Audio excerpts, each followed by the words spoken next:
Hello दोस्तों, स्वागत है आपका। मैं फिर से आ गया हूँ एक नया चैप्टर लेके। चैप्टर जो स्क्रीन पे आप तो आप देख ही रहे हैं, ये क्लास 12 का मैथ्स का चैप्टर नंबर 3 और चैप्टर का नाम है मैट्रिक्स। मैट्रिक्स में आप यहाँ पे आपको जैसे कि बहुत सारी चीजें प्रॉब्लम्स में आती हैं। जब क्लास 12 का मैट्रिक्स अगर आप देख रहे हैं और आप इसमें क्वेश्चंस में फंसे हुए हैं कि अपना सारा जो समय है घर ही कॉन्सेप्ट्स में आप बिताते हैं या कोई भी मतलब परीक्षा के क्वेश्चंस को सॉल्व कर रहे हैं, तो ये आपके लिए एकदम सटीक क्लास है। आप इसको पूरा करिए। यह एक क्लासिकल समस्या है कि मतलब जो कोई भी क्वेश्चंस को समझने में घंटों आप बिता रहे हैं, मैट्रिक्स सिमेट्रिक है या स्क्यू सिमेट्रिक है, या तो आप मतलब किसी प्रश्न की परीक्षा को देख रहे हैं, या तो मतलब जो आप मैट्रिक्स को उनका योग मतलब योग करना चाहते हैं, प्लस कर रहे हैं, दो मैट्रिक्सों को आपस में जोड़ रहे हैं, उसको घटा रहे हैं, तो आपका दिमाग मतलब जैसे खाली सा हो जाता है। समझ रहे हैं ना? मतलब आपका दिमाग काम ही नहीं करता कि मैं इस क्वेश्चन को कैसे सॉल्व करूं। अब यहाँ पे मतलब या तो आप से पिछले 50 साल के क्वेश्चंस को सॉल्व कर रहे हैं, तो आपको ये डर भी होता है कि भाई ये क्वेश्चंस जरूरी नहीं है कि ये परीक्षा में आए या ना आए। तो केवल ये बोर्ड परीक्षा के क्वेश्चंस को सॉल्व करने के लिए ही एकदम आपका नहीं रहेगा। इससे आपको बहुत ही फायदा भी मिलेगा। यह एक मतलब रियलिस्टिक डर होता है कि भाई आपको ऑप्शन थ्योरेटिकल क्वेश्चन थ्योरी तो पढ़ लिए हैं, लेकिन आपका क्वेश्चंस लग रहा है या नहीं लग रहा है। तो आपके केवल कॉन्सेप्ट पढ़ने से,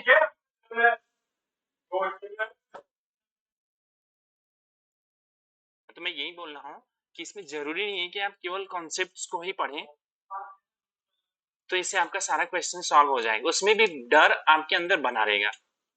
तो ये फिक्स है कि कॉन्सेप्ट पढ़ने से नहीं मतलब जरूरी नहीं है कि आप पूरा कॉन्सेप्ट पढ़ें तो क्वेश्चन सारे लग जाए, या तो पिछले 50 वर्षों के क्वेश्चंस लगाए हुए हैं तो सारा आपका क्वेश्चंस लग जाए।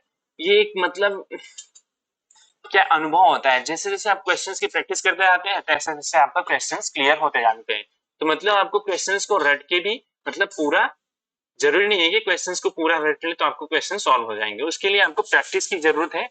और मतलब जैसे थोड़ा थोड़ा कॉन्सेप्ट क्लियर हो, तो वो मैं वही कॉन्सेप्ट इस चैप्टर्स में लेके आया हूँ। तो मैं इस वीडियो में उन दो मतलब से दुनिया के गैप को मतलब मैं कम करूंगा, जिससे आपका सारा कॉन्सेप्ट और प्रश्नों का जो मतलब समझने का तरीका है, मतलब लगाने का तरीका है, वो क्लियर हो जाएगा। किसी भी समस्या को कैसे हल करना है और उसमें कैसे महारत हासिल करनी है ना, इस लेक्चर्स में पूरा मैं ये आपको बताऊंगा। इससे क्या होगा, आपके बोर्ड के सारे क्वेश्चंस आसानी से लगेंगे, जो भी जितने इंपॉर्टेंट क्वेश्चंस हैं, और मैक्सिमम चांसेस है कि जो भी क्वेश्चंस आएगा वो उसको सॉल्व कर लेंगे। ये स्मार्टली एकदम सरल कॉन्सेप्ट रहेगा। और फिर मैं इस लेक्चर में एकदम इजी सा कॉन्सेप्ट बताऊंगा। मेनली हमारा जो थ्योरी पोर्शन है वो एक लेक्चर्स में कंप्लीटेड है। तो हम यहाँ पे एक्सरसाइज 3.2 जो मैट्रिक्स है, एक्सरसाइज 3.2 है क्लास 12 का मैथ्स, उसको मैं स्टार्ट करा रहा हूँ। ठीक है, तो चलिए यहाँ पे हम ये एक्सरसाइज 3.2 का क्वेश्चन नंबर मैं फर्स्ट करवा रहा हूँ। इसको कैसे करेंगे, अब यहाँ पे देखिए matrix A, matrix B, matrix C, तीन मैट्रिक्स दिए गए हैं। अब इसमें क्या है कि इसके सब पार्ट वन में ए प्लस बी मैट्रिक्स की वैल्यू को हमें निकालना है। ए प्लस बी की वैल्यू को निकालना है, तो हम उसके लिए क्या करेंगे, यहाँ पे संगत एलिमेंट निकालेंगे। मान लीजिए जैसे कि कोई मैट्रिक्स ए है। अब ए प्लस बी मैट्रिक्स को निकालना है, तो इसमें क्या करेंगे, ए आई जे प्लस बी आई जे दोनों संगत एलिमेंट को जोड़ेंगे आपस में। तो 2+1 इक्वल टू कितना हो जाएगा, यहाँ पे 3।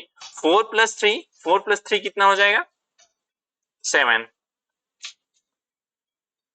ठीक है, 3 - 2 कितना, 3 + -2 कितना हो जाएगा, यहाँ पे 1 हो जाएगा। और 2+5 कितना हो जाएगा, 7। तो ये आपका मैट्रिक्स ए प्लस बी की वैल्यू आपको प्राप्त हो गई। ठीक है, अब हम यहाँ पे देखते हैं फर्स्ट का question number second.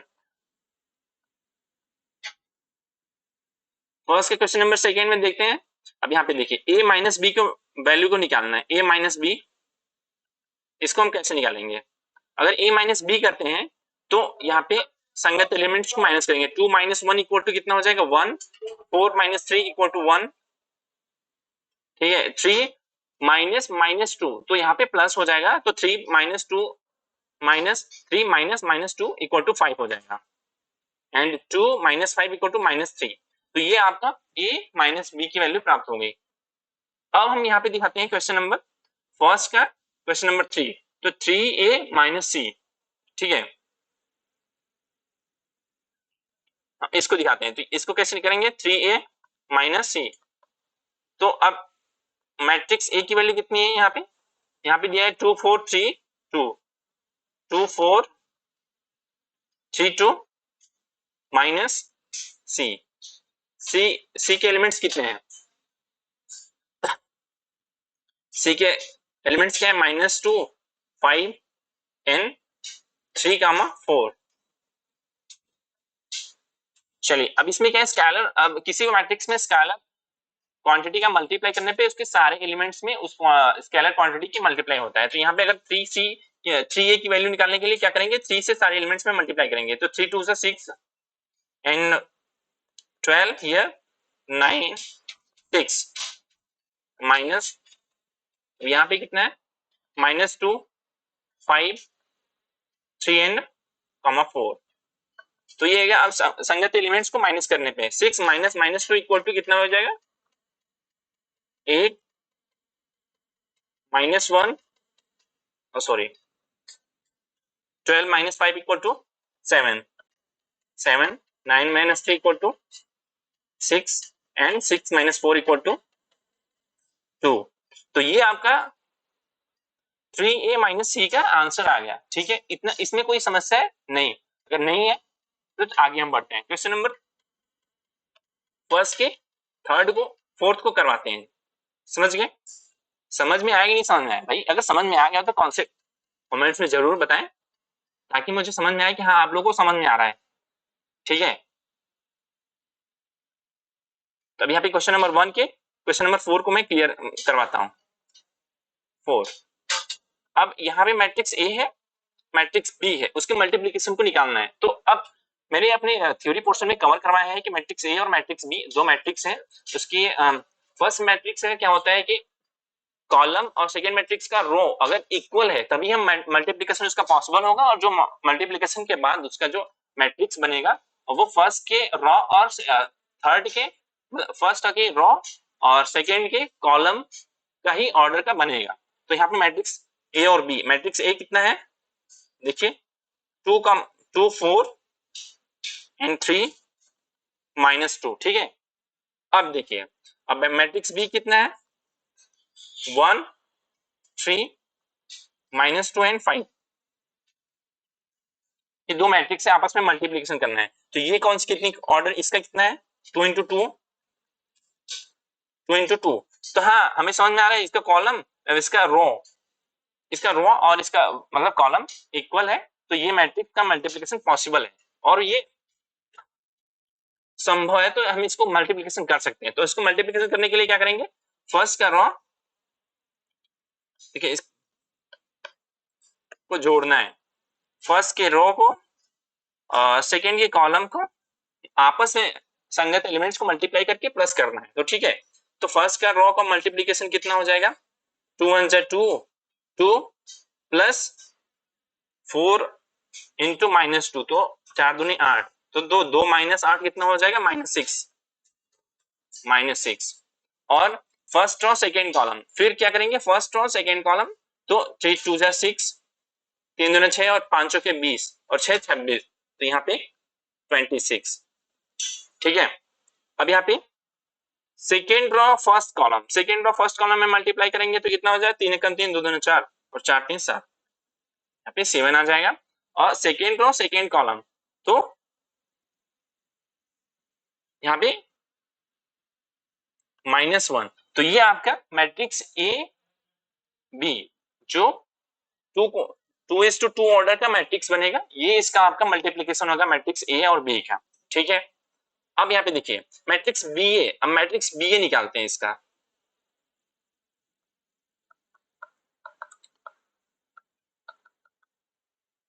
Matrix B की वैल्यू कितनी है 1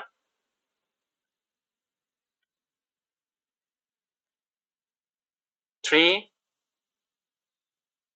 -2 and 5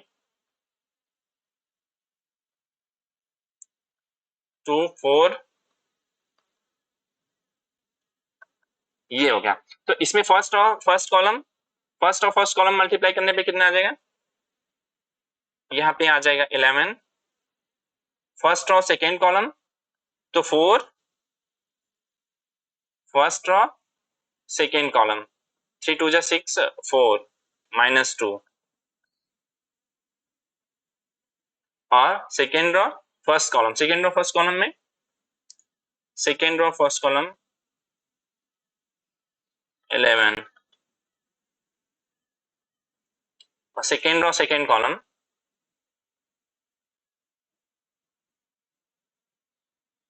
-18। तो अब यहाँ पे देखिए कंपेयर करिए कि ए बी और बी ए की वैल्यू इक्वल नहीं है, तो यही मतलब हमें इससे हमें ये भी रिजल्ट निकलता है कि दो मैट्रिक्स के मतलब सीक्वेंस को अगर आपस में अलग करें, जैसे ए बी और अनइक्वल टू बी ए कभी नहीं होगा, ए बी अनइक्वल टू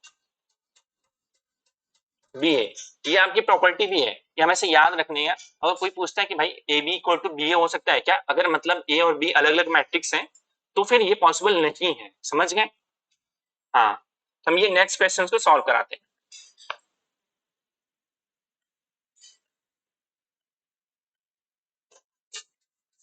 चलिए नेक्स्ट क्वेश्चन की ओर चलते हैं। फिर स्टेप वाइज स्टेप सारे क्वेश्चन मैट्रिक्स का चैप्टर नंबर 3 जो इसका एक्सरसाइज कौन सा है 3.2, तो स्टेप बाय स्टेप मैं क्लियर करवा रहा हूँ भाई, आपका सारे क्वेश्चंस लग जाएंगे। तो निम्नलिखित को परिकलित कीजिए, इसको कैलकुलेट करना है कि कैसे कैसे निकलेगा ये। यहाँ पे इस क्वेश्चन पे देखिए,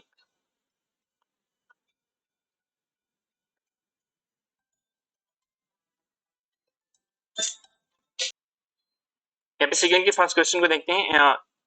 ए प्लस बी मतलब मान लीजिए ए और बी मैट्रिक्स है, तो इसको आपस में जोड़ने पे कितना मैट्रिक्स हमारा निकलेगा। तो यहाँ पे देखिए, इसको अगर मैट्रिक्स फर्स्ट क्वेश्चन को अगर देखते हैं तो ये जोड़ने पे हमारा एक नया मैट्रिक्स मिलेगा और ए प्लस यहाँ पे 2a हो जाएगा 2a, और ये b प्लस बी यहाँ पे 2b minus B plus B यहाँ पे कितना हो जाएगा b, अरे सुन जीरो आ जाएगा क्योंकि minus B plus B equal to zero आ जाएगा, ए 2a हो जाएगा। तो ये फर्स्ट क्वेश्चन इसका आंसर हो जाएगा। ठीक है, अब इसको हम सॉल्व करते हैं तो इसको कितना हो जाएगा। अब यहाँ पे देखिए सेकेंड का कितना आंसर आएगा, इसको देखिए A square plus B square plus 2ab, तो यहाँ पे ये फार्मूला आपको याद है, तो यहाँ पे a प्लस बी का होल स्क्वायर बन जाएगा।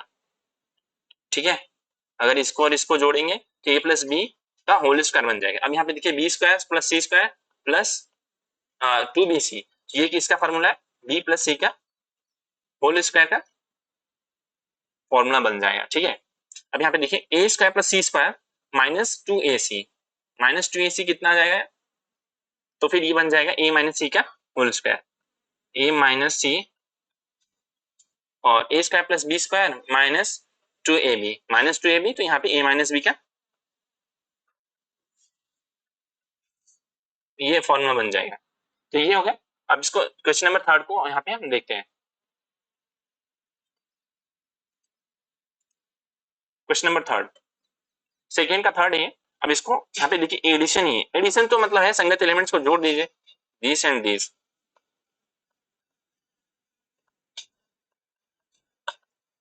तो ए -1 12 प्लस 12 हो गया 11, 4 प्लस 7 11, -6 और 6 0, 8 प्लस 8 16, 5 प्लस 0 5, 16 5 21, 2 प्लस 3 5, 8 प्लस 2 10, 5 9। तो ये आपका एडिशन हो गया। यहाँ पे क्वेश्चन नंबर 4 को देखते हैं। कैलकुलेट ही करना है, इसमें बहुत ज्यादा क्या देखो मैं बताऊंगा, इजी सा है, बस संगत एलिमेंट्स को ऐड करना है। Cos square plus sine square equal to 1 होता है, आपको पता ही है। Sine square plus cos square equal to 1 होता है, आपको पता ही है। Sine square plus cos square x कितना होता है 1, और cos square plus sine square 1, तो ये 1:1 है, 2 into 2 ऑर्डर का मैट्रिक्स निकलेगा। ठीक है, हम नेक्स्ट क्वेश्चन चलते हैं, क्वेश्चन नंबर 3। क्वेश्चन नंबर 3 देखिए, यहाँ पे मल्टीप्लिकेशन करना है, तो दो मैट्रिक्स दिए गए हैं उसको मल्टीप्लाई करना है, तो उसको मैट्रिक्स का मल्टीप्लिकेशन मैं अपने थ्योरी चैप्टर्स में मैं बता दिया हूँ, अगर पूरा देखना है कॉन्सेप्ट को तो मतलब उसमें यहाँ पे वीडियो के डिस्क्रिप्शन में दिया रहेगा, उसको आप क्लिक करके आप देख सकते हैं। ठीक है, अभी यहाँ पे फर्स्ट नेम इसको मल्टीप्लीकेशन करते हैं, तो first row first column first row first column, तो मल्टीप्लाई करेंगे प्लस ऐड कर देंगे, तो A square plus B square, A square plus B square. ठीक है, फर्स्ट और सेकेंड कॉलम, फर्स्ट और सेकेंड कॉलम में माइनस ए बी और ये A B, sorry first row second column, तो minus A B plus A B, तो ये 0 आ जाएगा। अब यहाँ पे second row first column, second row first column में minus A B plus A B equal to यहाँ पे 0 आ जाएगा, और ये यहाँ पे आ जाएगा ए स्क्वायर प्लस बी स्क्वायर, तो ये आपका सॉल्व हो गया। क्वेश्चन नंबर सेकंड, थर्ड का सेकंड देखते हैं, तो अब इसको कैसे करेंगे, यहाँ पे थोड़ा सा आपको शायद दिख नहीं रहा होगा, यहाँ पे आ जाएगा वही सेम आएगा ए स्क्वायर प्लस बी स्क्वायर। यहाँ पे सेकंड को देखते हैं, फर्स्ट रो फर्स्ट कॉलम, अब ये देखिए इसमें 2 इंटू सॉरी ये कितने ऑर्डर का है, 3 इंटू ए, और ये कितने का है 1 इंटू 3, तो इसका मल्टीप्लीकेशन पॉसिबल है इसका, क्योंकि रो और इसका कॉलम आपस में सेम है, और 3 इंटू 3 का मैट्रिक्स बनेगा, तो ये फर्स्ट रो फर्स्ट कॉलम, तो 2 first row second column, 3 first row third column, तो 4। अब second row first column 4, second row second column 6, second row fourth column 8, third row first column 6, third row second column 9, third row third column 12, तो ये आपका इसका answer हो गया। Same इसी प्रकार से इसको भी करना है, 2 इंटू 2 और ये 2 इंटू 3 का है, तो 2 इंटू 3 का ये मैट्रिक्स का मल्टीप्लीकेशन बने, ऑर्डर का मैट्रिक्स बनेगा, तो इसको आप मल्टीप्लाई कर लेना, मतलब इसका आंसर सॉल्व कर लेना। अब यहाँ पे देखिए फोर्थ नंबर को देखते हैं, इसको कैसे सॉल्व करेंगे। 3 इंटू 3 का ये मैट्रिक्स है, इसको भी आसानी से कर सकते हैं, तो चलिए इसको भी मैं एक करवा के दिखा देता हूँ। बाकी मल्टीप्लीकेशन तो आपको पता है संगत एलिमेंट्स में जो मल्टीप्लाई करना है, और उसको first row first column first row second column इस तरह से मल्टीप्लीकेशन करना है, और उसको ऐड करना है, वहां पे एलिमेंट को लिखना है।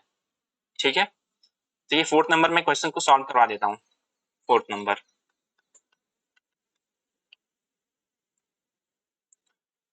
तो फर्स्ट रो फर्स्ट कॉलम को लेने पे हमारा कितना कौन सा एलिमेंट आएगा, 2 प्लस 0 प्लस 12, तो यहाँ पे 14 आ जाएगा। अब यहाँ पे देखिए first row second column, first और सेकेंड कॉलम को लेने पे कितना आएगा 2 माइनस 3, तो यहाँ पे -6 और 0 आ जाएगा। फर्स्ट रो सेकेंड कॉलम, तो ये 0 आ जाएगा। फर्स्ट रो थर्ड कॉलम, तो 10 10 प्लस 12 22 प्लस 20, यहाँ पे 42 आ जाएगा। ठीक है, अब second row first column, second row first column में करने पे कितना आएगा 3 प्लस 15 18 आ जाएगा। Second row second column, second row second column में -9 प्लस 8, तो -1। Second row third column, second row third column, तो सेकेंड रो थर्ड कॉलम पे कितना आएगा 15 प्लस 12 27 प्लस 25, यहाँ पे 52। अब second third row first column, third row first column में यहाँ पे 22, थर्ड रो सेकेंड कॉलम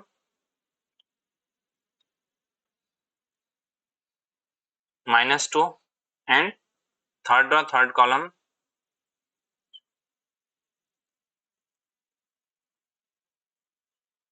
70, तो ये आपका इसका आंसर हो गया। ठीक है, मतलब वही है, फर्स्ट रो फर्स्ट एलिमेंट के लिए first row first column, second element के लिए first row second column, first और थर्ड कॉलम ऐसे लेंगे, फिर उसके बाद फिर second row, first column, second row, second column, second row, third column, इसी प्रकार से करेंगे तो आपका मल्टीप्लिकेशन मैट्रिक्स का निकल जाएगा। मैट्रिक्स कैसे डिफाइन करेंगे, मतलब मल्टीप्लिकेशन पॉसिबल है या नहीं है, उसको भी आप देख ही लिए हैं कि कैसे उसको निकालना है। तो अब नेक्स्ट क्वेश्चन की ओर चलते हैं। मल्टीप्लिकेशन हमने बहुत सारा प्रैक्टिकल कर लिया है। अब क्वेश्चन नंबर 4 देखते हैं। यदि ए बी सी, तो ए प्लस बी निकालना है, बी माइनस सी निकालना है और सत्यापित कीजिए ए प्लस बी ब्रैकेट में ये इतना पॉसिबल है कि नहीं। ठीक है, चलिए स्टार्ट करते हैं। यहाँ पे ए प्लस बी निकालते हैं पहले। फाइन ए प्लस बी, ए प्लस बी निकालेंगे तो कितना आ जाएगा, यहाँ पे 4 1 माइनस 1 9 2 7 3 माइनस 1 4, ये आपका ए प्लस बी की वैल्यू आ गई। और बी माइनस सी की वैल्यू निकाल लेते हैं। बी माइनस सी की वैल्यू, बी माइनस सी की वैल्यू कितनी आएगी, -1 -2 0 4 -1 3 1 2 0, बी माइनस सी की वैल्यू आ गई। अब यहाँ पे देखिए ए प्लस बी में जो फर्स्ट की वैल्यू ए प्लस बी हमें फाइंड है। अब माइनस सी करने पे ए प्लस बी हमें ज्ञात है, अब इसमें माइनस सी मैट्रिक्स अगर सी करते हैं तो वो कितना आएगा, इससे हम क्या करेंगे, ए प्लस बी माइनस सी, ए प्लस बी और माइनस सी करने पे हमें कितना आएगा मैट्रिक्स, यहाँ पे देखिए 4 में से 4 equal to 0, 1 minus 1 equal to 0, -1 -2 equal to -3 और 9 minus 0 equal to 9, 2 minus 3 equal to -1, 7 minus 2 equal to 5, 3 minus 1 equal to 2, -1 minus 2 तो यहाँ पे +1 आ जाएगा, 4 माइनस 3 इक्वल टू 1। तो यहाँ पे ये ए प्लस बी और माइनस सी करने पे इतना आ गया। और ठीक इससे हम बी माइनस सी तो हमें पता ही है, बी माइनस सी तो इसमें ए जोड़ने पे ए प्लस बी माइनस सी, फिर कितना आएगा, इसमें अगर हम इस वाले वैल्यू में मैट्रिक्स में ए जोड़ते हैं तो उसकी वैल्यू कितनी हमें मिलेगी, हम उसको निकालते हैं यहाँ पे ए प्लस बी माइनस सी, तो इसमें ए प्लस बी माइनस सी, तो इस वाले एक मैट्रिक्स को इसमें जोड़ने पे कितना आ जाएगा 0 और 0 -3 प्लस 0 इक्वल टू -3 और फिर 4 + 5 equal to 9, 0 plus -1 equal to -1 2 5 और 1 + 1 इक्वल टू 2, -1 + 2 इक्वल टू 1 1 1। तो अब यहाँ पे देखिए ये दोनों वैल्यू आपस में बराबर है क्या, कौन कौन सी वैल्यू की बात करते हैं, यहाँ पे देखिए ये वैल्यू और ये वैल्यू आपस में बराबर है, 0 0 सारे एलिमेंट संगत एलिमेंट्स इक्वल हैं। तो ये हमें पता चलता है, इससे हमें क्या पता चलता है कि ये आपस में प्रूफ हो गया कि a प्लस बी ब्रैकेट में minus C equal to A plus minus C, तो ये हमें इससे पता चल गया, तो ये इक्वल है, यहाँ से हमारा प्रूफ हो गया, हैंस प्रूफ। तो क्वेश्चन नंबर 4 आपको पता चल गया होगा ऐसे सॉल्व करना है। ठीक है, स्टेप वाइज स्टेप आप क्वेश्चन को करते जाएंगे, कोई प्रॉब्लम नहीं आएगी। ठीक, मतलब क्वेश्चंस को पढ़िए, उसको समझिए कि भाई इसमें क्या चल रहा है, इसमें पूछ क्या रहा है, फिर अपना जितनी भी बातें पढ़ी हुई है, मतलब थ्योरी जो भी कवर किए हुए हैं उसको पढ़िए, एकदम आसानी से आपको क्वेश्चन सॉल्व हो जाएगा भाई, इतना क्या ही है बोर्ड में। और जैसे जैसे अगर हम कंटिन्यूटी बनाए रखते हैं ना, सारे चैप्टर्स को कंप्लीट करेंगे तो भाई एक एक चैप्टर, एक एक अलग अलग चैप्टर से इंटरकनेक्टिविटी रहती है। ठीक है, बातें बहुत होगी, अब क्वेश्चन नंबर 5 को स्टार्ट करते हैं। अब यहाँ पे question matrix A matrix B दिया है, तो 3a - 5b, तो डायरेक्टली हम यहाँ पे निकालेंगे 3a की वैल्यू कितनी होगी, तो 3a की वैल्यू आ जाएगी 2 3 5 1 2 4 एंड 7 6 2। 3 की वैल्यू इतनी आ गई है। अब हम यहाँ पे देखते हैं 5b की वैल्यू निकालते हैं। 5b की वैल्यू कितनी आ जाएगी? 2 3 5 1 2 4 7 6 2। तो 3 और 5b की वैल्यू आ गई है। अब यहाँ पे 3a माइनस 5b करने पे कितना आएगा? तो 3a माइनस 5b। तो 3a माइनस 5b में संगत मतलब संगत एलिमेंट्स को माइनस कर देंगे तो हमारा आंसर आ जाएगा। ठीक है, तो हम ये 3a माइनस 5b की वैल्यू निकालते हैं। तो यहाँ पे 3 की वैल्यू कितना है? 2 minus 2 equal to 0, 3 minus 3 equal to 0, 5 minus 5 equal to 0, और 1 minus 1 equal to 0, 2 minus 2 equal to 0, 4 minus 4 equal to 0, तो 7 minus 7 equal to 0, 6 minus 6 equal to 0, 2 minus 2 equal to 0। तो ये एक जीरो मैट्रिक्स है और इसे हम ओ से दिखाते हैं। इंग्लिश के अल्फाबेट ओ से दिखाते हैं ये, और जीरो मैट्रिक्स आएगा। ठीक है, ये तो बहुत ही आसान था भाई, एकदम हलवा था ये क्वेश्चंस। इसको क्या ही करते हैं। क्वेश्चन नंबर 6 देखते हैं। ठीक है, अब सरल कीजिए कौन इतना ये मल्टीप्लाई करते हैं डायरेक्ट। अब ये स्केलर क्वांटिटी तो है नहीं, पता नहीं है हमें, वो सारे संगत एलिमेंट्स में मल्टीप्लाई करते हैं। ठीक है, तब यहाँ पे इसको मल्टीप्लाई करने पे कितना आ जाएगा अंदर मैट्रिक्स में? Cos square theta minus minus क्या मतलब यहाँ पे sign theta cos theta, sign theta cos theta minus यहाँ पे minus sine theta cos theta minus sine theta cos theta, और यहाँ पे कितना आ जाएगा? Cos square theta. ठीक है, प्लस क्या करना था? फिर से साइन का अंदर मल्टीप्लाई करने पे sign square theta minus sine theta cos theta, sign theta cos theta और साइन स्क्वायर थीटा। अब इसको जोड़ने पे कितना आएगा? अब इसको जोड़ने पे यहाँ पे आ जाएगा भाई आपका 1 आ जाएगा। Sine square theta plus cos square theta equal to 1 होता है, और sine theta cos theta plus minus sine theta cos theta, इसको यहाँ पे 0 आ जाएगा। ठीक है, minus sine theta cos theta plus sine theta cos theta equal to 0, और यहाँ पे cos square theta plus sine square theta equal to 1। तो ये एक यूनिटरी मैट्रिक्स है, इसको 1 से आई से भी दिखाते हैं, तो ये आइडेंटिटी मैट्रिक्स है। ठीक है, इसकी वैल्यू 1 रहेगी, तो इसको ऐसे भी दिखाते हैं।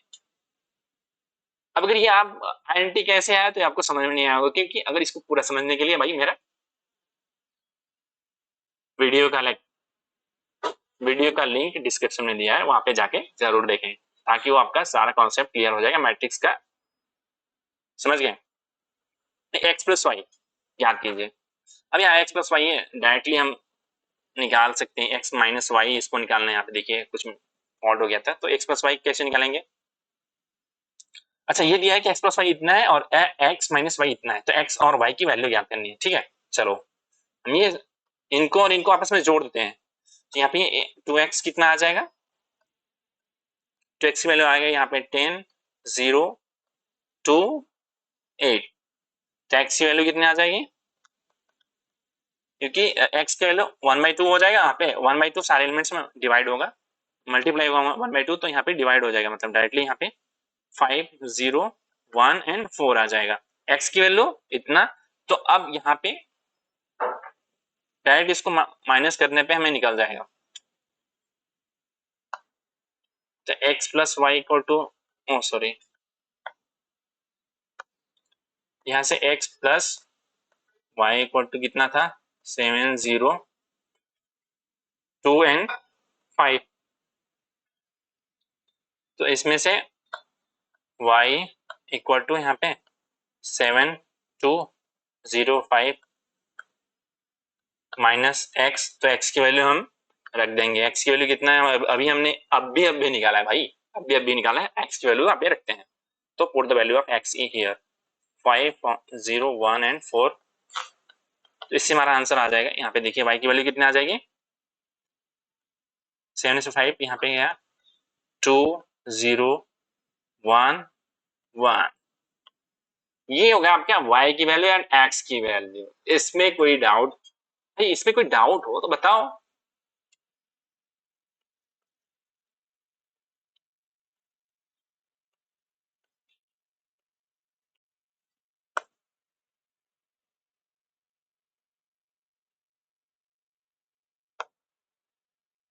ये आपका x और y की वैल्यू आ गई।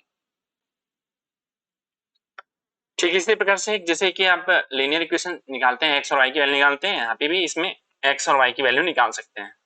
इसमें मैंने एक आपको एग्जांपल करके बता ही दिया है, तो आप क्वेश्चन नंबर सेकंड भी कर ही लेंगे। मैं आपसे उम्मीद करता हूँ, मैं आपको एक होमवर्क टाइप का देता हूँ, मैं आपको होमवर्क दे रहा हूँ, आप इसको सॉल्व करिए, ठीक है? और कमेंट में जरूर इसका आंसर बताएं कितना आता है। क्वेश्चन नंबर 8 स्टार्ट करते हैं। ठीक है, ठीक उसी प्रकार से इसमें भी y की वैल्यू इतना दिया है, x की वैल्यू इतना दिया है, तो x की वैल्यू निकालनी है। फाइंड x एंड y, क्या कीजिए, तो x की y की वैल्यू तो दिया ही है भाई, इसमें क्या निकालना है, तो x की वैल्यू निकल जाएगी, तो बहुत ही आसान है। तो y की वैल्यू रखो, y की वैल्यू उधर लेके जाओ, राइट साइड में लेके जाओ, उसके बाद माइनस कर दो, उसके बाद फिर 1/2 से डिवाइड कर दो। क्वेश्चन नंबर 8 सॉल्व हो गया, ठीक है। अब यहाँ पे 9 देखते हैं, क्वेश्चन नंबर 9 देखते हैं। इसमें उसमें डायरेक्ट स्केलर क्वांटिटी है 2, तो उसमें संगत एलिमेंट्स में मल्टीप्लाई करने पे यहाँ पे देखिए, जो 6 0 2x plus y 0 1 2 equal to 5 1,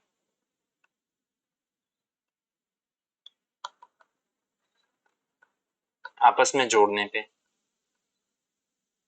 sorry, 2 plus y 6 1 यहाँ पे,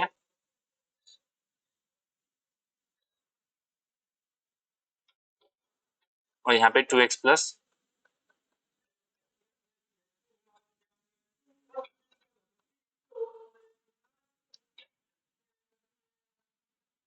अब इससे हमें क्या मिलेगा कि 2 प्लस वाई इक्वल टू 5।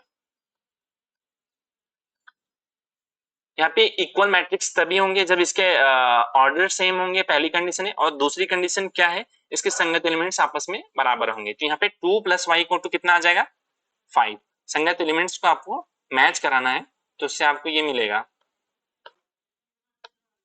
तो संगत एलिमेंट्स ये 2 प्लस वाई इक्वल टू 5 हो गया, और यहाँ पे 2x प्लस 2 इक्वल टू 8, तो ये दो इक्वेशंस बन रहा है। 2 प्लस वाई इक्वल टू 5, तो y की वैल्यू कितनी आ जाएगी, y की वैल्यू 3, और यहाँ पे 2x प्लस 2 इक्वल टू 8, तो x की वैल्यू कितनी आ जाएगी आपकी 6 3, x की वैल्यू 3 और y की वैल्यू 3 आ जाएगी।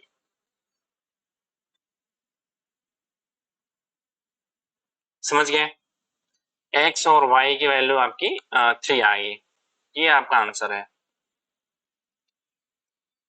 इतना इजी बना दिया भाई, अब क्या चाहिए तुमको। चलो क्वेश्चन नंबर 10 देखते हैं। क्वेश्चन नंबर 10 देखो, इसमें यह एक्स वाई जेड था, टी के लिए हल कीजिए, सॉल्व करना है कि एक्स वाई और जेड की वैल्यू को निकालना है। फटाफट इसको मल्टीप्लाई करते हैं स्केलर क्वांटिटी को, उसके बाद फिर हम आपस में देख लेते हैं। 2x प्लस 3, तो लेफ्ट साइड में कितना आएगा, 2x प्लस 3 बनेगा, और इसमें 2z माइनस 3, 2z माइनस 3 और 2y, और यहाँ पे 2t प्लस 2।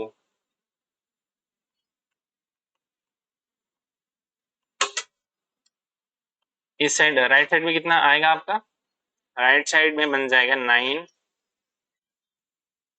15 12 18। तो आपको यहाँ से देखिए, यहाँ से आपको डायरेक्टली आपको y की वैल्यू कितनी आ रही है 6, x की वैल्यू कितनी आ रही है,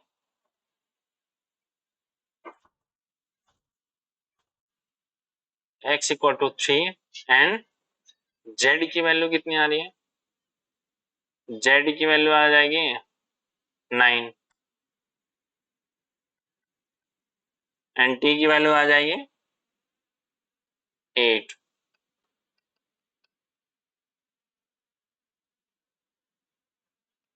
t की वैल्यू 8, तो ये आपका आंसर हो जाएगा। ठीक है, इसी प्रकार से क्वेश्चन नंबर 11 में x था y के मान को निकालना है, तो x था y के मान को कैसे निकालेंगे? मल्टीप्लाई डायरेक्टली करेंगे और तुरंत देखेंगे।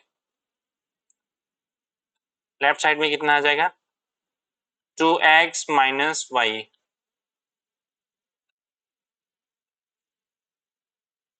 2x माइनस वाई, और यहाँ पे 3x plus y. Equal equal matrix है तो यहाँ पे इक्वल दिखाते हैं। यहाँ से दो इक्वेशन आएगा, 2x minus y equal to 10, 3x plus y equal to 5। तो आपस में इन दोनों को इक्वेशन 1 एंड इक्वेशन 2 को जोड़ने पे क्या आएगा? हमें x की वैल्यू 1 एंड 2 करने पे कितना आएगा? x की वैल्यू कितनी आ जाएगी? 3। तो y की वैल्यू कितनी आएगी? y की वैल्यू आ जाएगी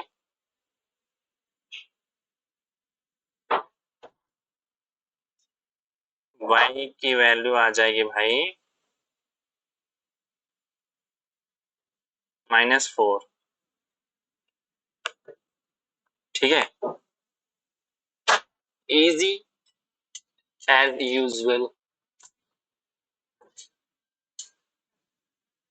क्वेश्चन नंबर 12 देखो, इसमें मल्टीप्लाई करेंगे, उसके बाद फिर एक्स वाई जेड की वैल्यू सेम वही है, कॉन्सेप्ट चल ही रहा है, इसमें क्या बार बार मैं आपको सॉल्व कर रहा हूँ? जोड़ना है, फिर घटाना है, मल्टीप्लाई करना है, डिवाइड करना है। क्वेश्चन नंबर 13 देखिए, थोड़ा सा अलग टाइप का ट्विस्ट आएगा इस क्वेश्चन में। तो एफ एक्स इक्वल टू इतना दिया, तो सीधे कीजिए कि एफ ऑफ एक्स और f of y equal to f of x plus Y.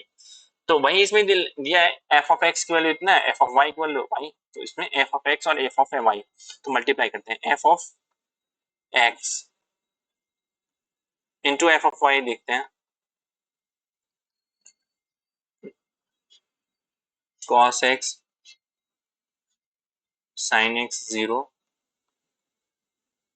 sin x cos x 0 0 0 1, और एफ ऑफ वाई की वैल्यू कितनी आ जाएगी?